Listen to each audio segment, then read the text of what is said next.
Hello everyone and welcome back to the Stacks and Queues series. So today we are going to discuss the third problem of this series and we are discussing Leetcode problem 20 violet parenthesis. So the problem statement states that given a string S containing just the characters, the different type of brackets, determine if the input string is valid. Now, an input string is valid if open brackets must be closed by the same type of brackets, open brackets must be closed in the correct order, and every closed bracket has a corresponding open bracket of the same type. Now, this problem is a very simplistic problem, yet an elegant application of a stack. So, first of all, we have three types of brackets, the open bracket, and then we have the curly ones, and then the square brackets. And within these three also, we have two subtypes, opening and closing bracket. So one thing we need to keep in mind is that the last opening bracket has to be closed first. So a closing bracket will always be paired with the last open bracket and it cannot be paired with any other open bracket. Also, the current closing bracket should be of the same type as the last opening bracket. So now why do we use stack here? So due to its LIFO property, stack is really useful in tracking the last inserted element. So what we do in this problem is that we push opening brackets to the stack. This way, the top of the stack will always have the last open bracket that needs to be closed first. As soon as we encounter a closing bracket, we check if the top can consume this opening bracket. Now, if the top can, we found a pair, so we pop the top element as it has been consumed and we move forward. In case the current closing bracket cannot be paired with the top, then we can easily say that it's an invalid sequence because the last opening bracket does not match the current closing bracket. And it is a rule that the last open bracket has to be closed first, and also the last open bracket and the current closing bracket should have the same type. Let's look at some example sequences. So first of all, let's take this sequence. Let's try run our algorithm on this particular sequence. So this is going to be our stack. So we start at 0th index and it's an opening bracket, so we simply push it to stack and move to the next index. Now again we have an opening bracket, so we push it to the stack and move to the next index. Again same. Now when we move to the next index, we have a closing bracket, so we check the top of the stack. So on the top of the stack we have this this specific opening bracket left. Now this opening bracket needs to be closed first, and we see that the current closing bracket, which is this one, this square closing bracket, can actually consume the top of the stack. So these two will form a pair, and we will pop this top element and remove it from the stack. So it will be removed and we will have this particular pair. Now we move to the next element or next index. Again, it's a closing bracket. So we check the top of the stack and the top can be consumed with the current closing bracket. So we will again pop it from the stack and this will form a pair. Again, the next index, which is a closing bracket, can be consumed by the top. So pop the top and again we have formed a pair. Now, in the end, we need to check two conditions. So the first condition is that we have traversed the entire string and we have reached the end of the string. And in the end of the string, there was no closing bracket that caused a conflict. So one thing is sorted, that all the closing brackets are fine.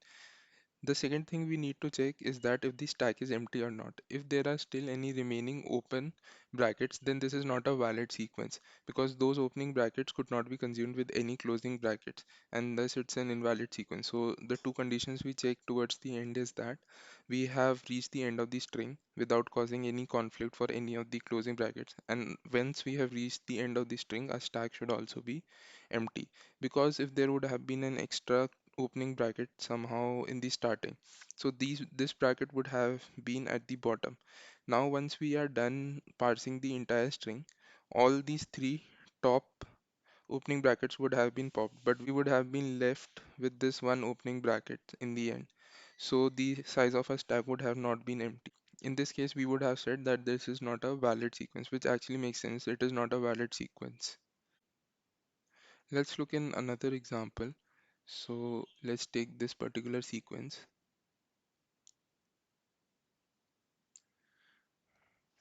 and let's make a stack. Now we'll start with first index. So this will be pushed into the stack. We will move to the next index. Now it's a closing bracket, so we will check the top. Now top can be consumed by the current closing bracket, so we'll pop it from the stack and we have found a pair. So now we'll move on to the next index, which is an opening bracket. So we'll simply push it to the stack. Again to the next index, which is an opening bracket. So simply push it to the stack. Now the next index, which is a closing bracket. So we will check the top of the stack if the top of the stack can consume this closing bracket. Now the type of both the brackets, the one on the top of the stack and the current closing bracket is different. So these cannot be paired. And the last opening bracket needs to be closed first. So since the current closing bracket cannot close the last opening bracket, we will simply return from here and say that this is an invalid sequence. And which actually makes sense because this is an invalid sequence. Now let's look at one more example, and this is going to be the last example. So we have this particular sequence. So again, let's make a stack. We start at index 0, opening bracket. So it is simply pushed to the stack. Move to the next index, closing bracket. The top of the stack and the current closing bracket can be paired together. So we pop it from the stack. We have found a pair. Next, we move to the next index. Now it's a closing bracket.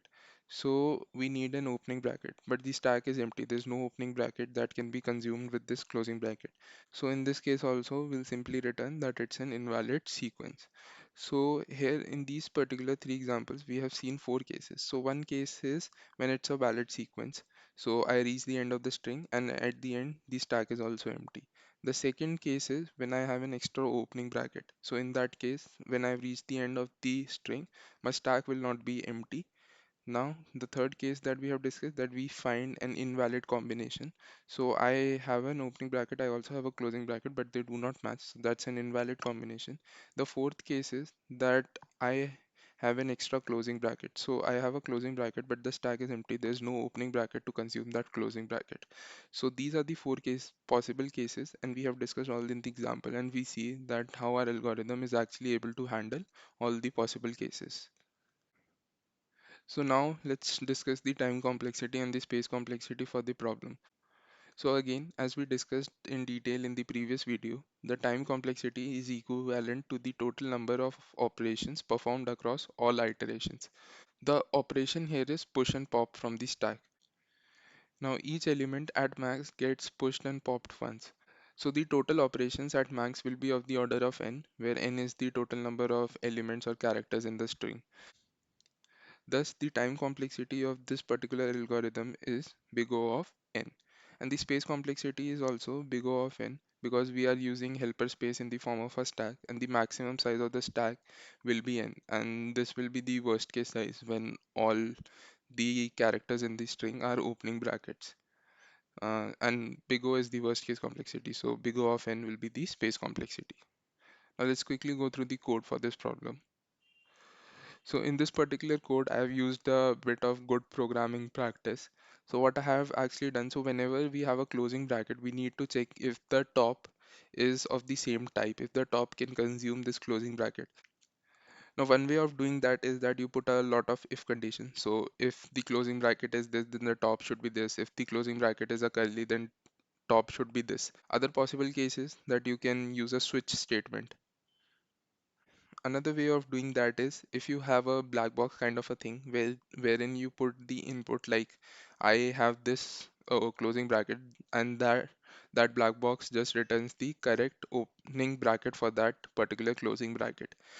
So I have tried to do that thing using a map. So in this map, actually, I have paired the closing and opening brackets. So for each closing bracket, I have put the correct opening bracket. Now, when this map gets an input as any of the opening brackets, it will just return the correct closing bracket. So I have used this map as this black box. Now, using a lot of if statement is never considered as good programming practice. Switch is still a better option, and this black box option is the best option among these three practices.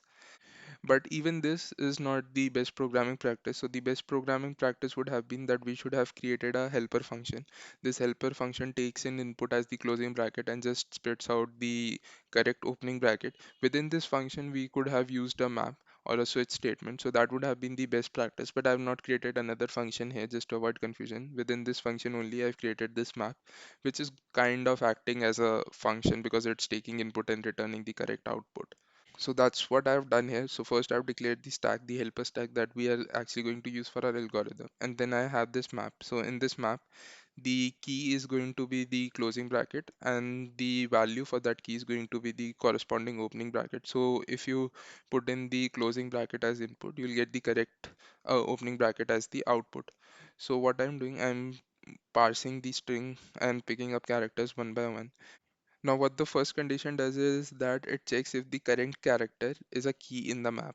So if it's a key in the map, then definitely it's a closing bracket. If it is not a key in the map, then it's an opening bracket. So if it's an opening bracket, we simply push it to the stack as we have discussed. But in the case, if it's a closing bracket, if it's a key in the map, then what we do, we have two conditions, like if the stack is empty or not. If the stack is empty, we are simply returning false. Zero also corresponds to false in bool.